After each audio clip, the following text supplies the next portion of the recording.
So it's a concept to give us an idea of the future direction of the design of the cars at Jaguar. Actually, the real car is going to come out, the real production one is going to come out in 2025.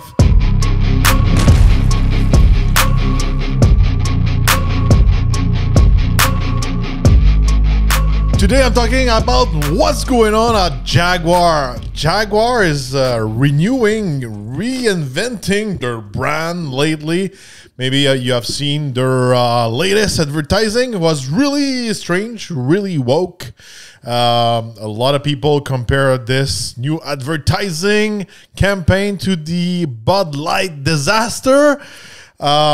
I think maybe it's even worse than the Bud Light disaster from my point of view. But we're going to talk about cars here. We're going to talk about Jaguar, what's going on. If you don't know, lately Jaguar announced they're taking a 1-year break of building cars. So they won't have any new models, new cars produced in 2025. I've seen online they may continue to do the F-Pace for 2026, but they are literally changing the brand, the image, the logo, even the actual Jaguar, the cat, is changing. They're going full electric, and also they're changing the level of their luxury cars. So usually a Jaguar will compete against brand like Cadillac, Audi, Mercedes-Benz, BMW, and all that. But now they're targeting the market of the same as Bentley and the Rolls-Royce, but fully electric and with a touch of wokeness. I don't know if it's because I live here in Quebec, Canada, but I don't know a lot of people who can spend that amount of money who wants an electric car, and they are into that woke movement. So for me, I don't see that target market from my point of view, but that's what Jaguar is doing right now.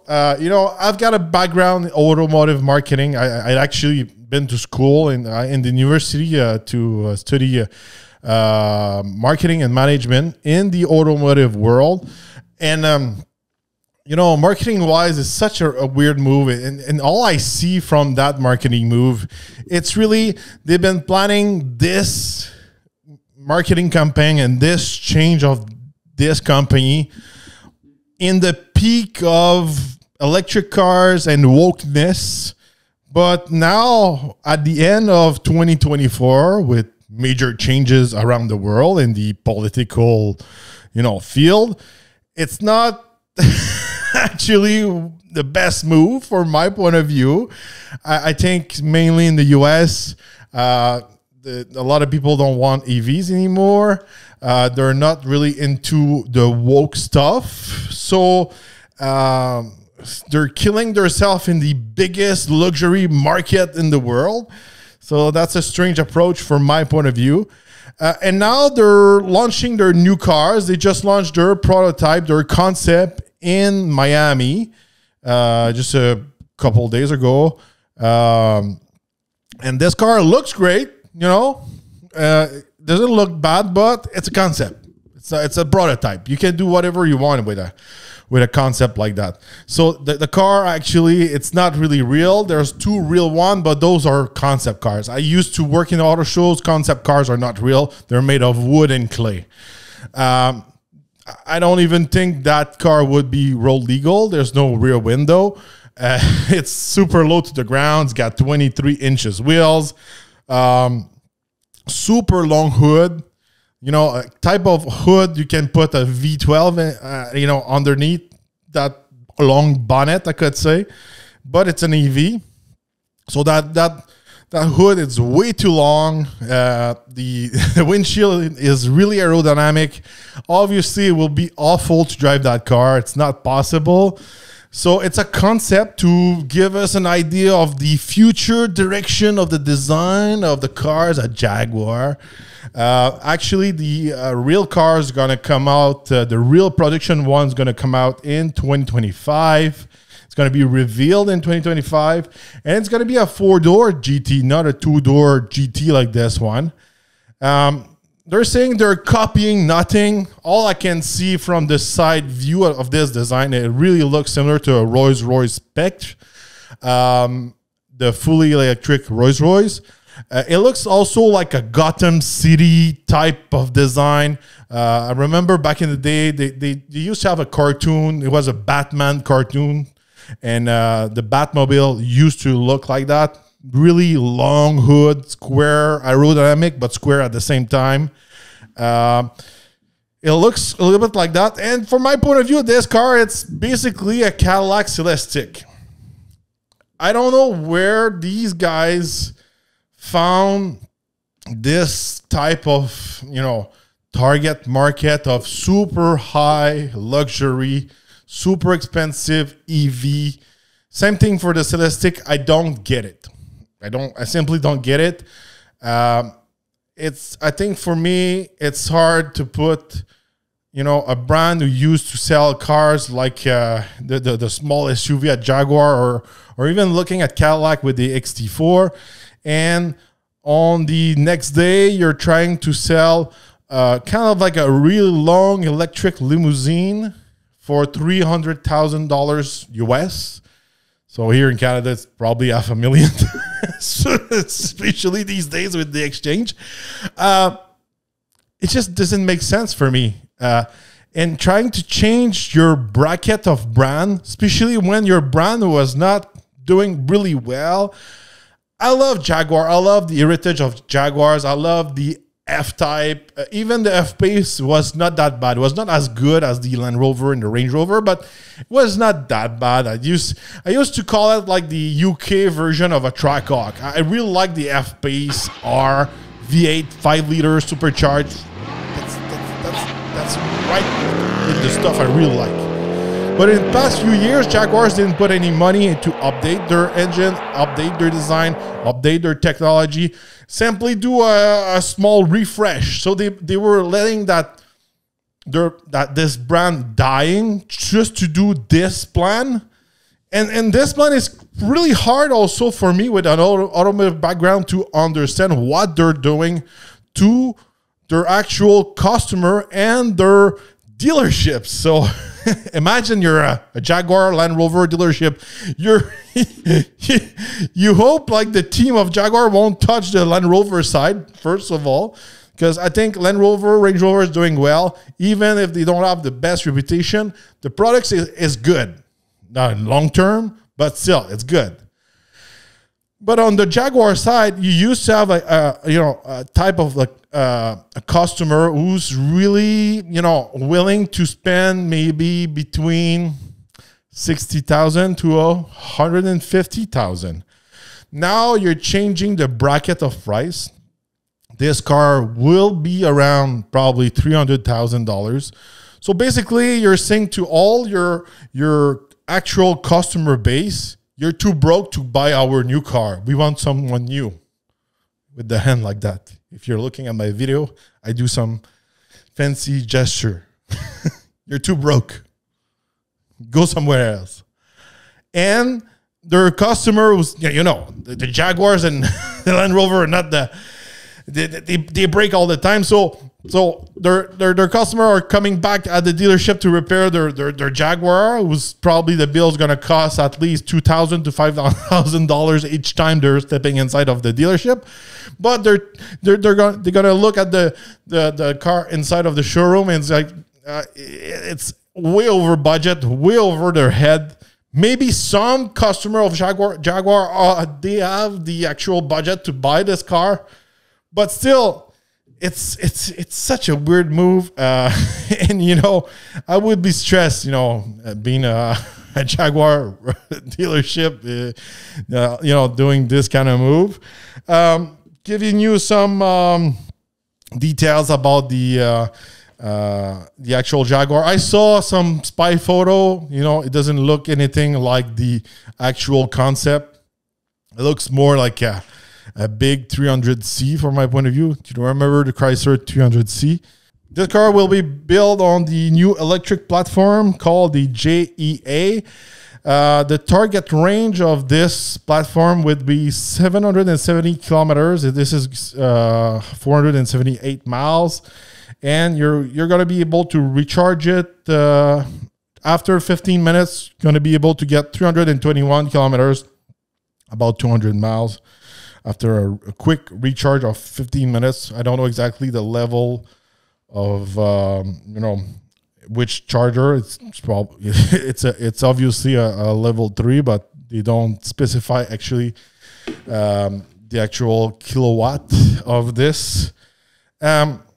Speaking of electric cars, from my point of view, an electric cars makes sense to be budget friendly.